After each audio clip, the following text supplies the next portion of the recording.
So guys, part 2 tayo ngayon. Nakaligo na rin ako bago dumating yung bagong washing machine. So ayan, medyo blooming na naman si Lola.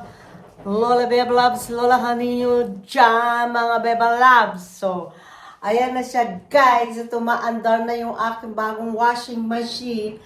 Ang washing machine ay hindi siya mahal siya. Mura ko nabili, nag-anday ako ng special offer. Kasi iyan lang ang brand niya, guys. So, hindi naman nakuha sa brand niyo, basta ingatan nyo lang at marunong kayong gumamit, magtatagal lang washing machine. So, ayan, naglalaban ako. First washing, tingnan natin. Bale, inano ko siya sa 60 degrees. So, guys, hopefully, ay nagkaparto tayo and thank you for watching guys and happy weekend sa ating sa ating vlog.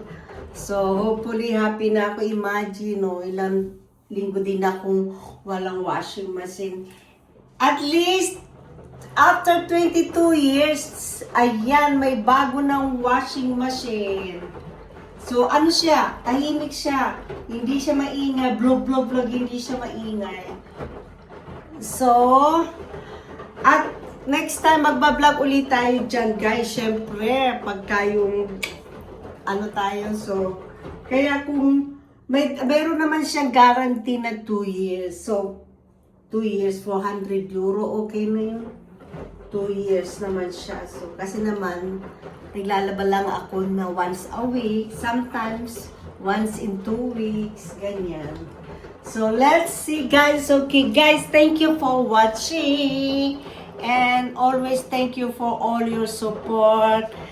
And bye! Happy weekend po. See you next vlog. Bye!